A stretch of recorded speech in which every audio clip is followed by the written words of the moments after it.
अस्सलाम वालेकुम, मैं हूं जहांगीर। आप देख रहे हैं उर्दू डिबेट खबर और खबर का तज्जिया। ब्रेकिंग न्यूज है कि पीडीएम की निगरान वजीर आजम को अडियाला जेल भेजने की धमकी। आपको आगाह कर रहे हैं कि पीडीएम की निगरान वजीर आजम को अडियाला जेल भेजने की धमकी। मारूफ तज्जिया निगार और सहाफ़ी साबिर शाकिर, जो लंदन में खुदसाख्ता जलावतनी की जिंदगी गुजार रहे हैं, इनका यह दावा है कि पीडीएम ने 90 रोज में इलेक्शन न होने पर निगरान वजीर आजम को जेल भेजने की धमकी दी। इनका यह भी दावा है कि नवाज शरीफ की क़यादत में यह फैसला किया गया है कि मरियम नवाज मुल्क के इदारों के बजाय अफराद को जलसे आम में शदीद तनकीद का निशाना बनाएंगी। इस सिलसिले में मुख्तलिफ वीडियोस और डॉक्यूमेंट्स आवाम के सामने रखे जाएंगे।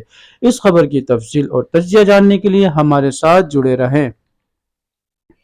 अगर मुस्लिम लीग नून और पीडीएम की दीगर जमातों के मुख्तलिफ रहनुमाओं के बयान देखें तो अंदाजा होता है कि इन्हें इलेक्शन 90 रोज में होते नजर नहीं आ रहे।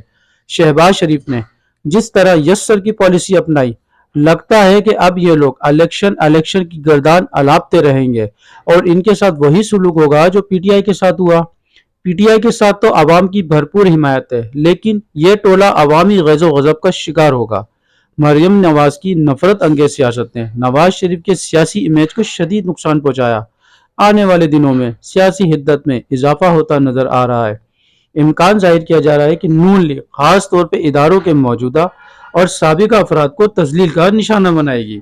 Retired Qamar Bajwa, general Faiz Hameed, justice retired Javed Iqbal, Panama bench, Saqib Nisar के साथ मौजूदा चीफ जस्टिस निशाना हो सकते हैं।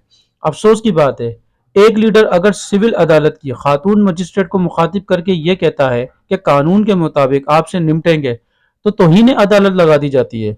दूसरी तरफ ख्वाजा आसिफ पार्लियामेंट में खड़े होकर जजिस को गालियां दें, जजिस पर इमरानदार होने का भोंडा इल्जाम लगाएं, कुछ एक्शन नहीं होता। मरियम साहिबा और मियां साहब बाकायदा नाम लेकर मौजिज अदालत और जजिस पर कीचड़ उछालें, कुछ नहीं होता। राना सनाउल्लाह तो बाकायदा धमकियां दें, फिर भी कुछ नहीं होता। इन्हीं बातों की वजह से अदालतें दुनिया भर में मजाक बन गई हैं। मौलाना फजलुर रहमान और जावेद लतीफ ने जिस तरह निगरान वजीर आजम को अडियाला जेल भेजने की धमकी दी, वो भी काबिल गौर है। अयाज सादिक का यह कहना कि अगर किसी ने इमरान खान को वापस लाने की बात की तो इस पर जमीन तंग कर देंगे, तो जनाब आप साहिब ताकतवर हो। जमीन तो 25 करोड़ अवाम की आपने वैसे ही तंग कर दी है। न आटा है और न चीनी, बच्चों की फीसें अदा करने के पैसे नहीं, घर का सामान बेचकर बिजली के बिल अदा किया जा रहे हैं। वाकई आप साहिब ताकतवर हो। ये कैसा मुल्क है?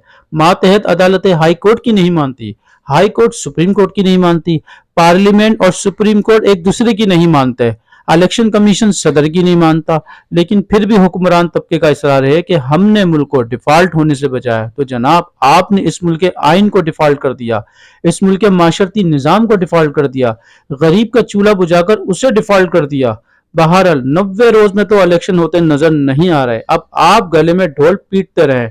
अगर आपको हमारी ये वीडियो पसंद आई तो हमारे चैनल को सब्सक्राइब करें, लाइक करें। अल्लाह हाफिज।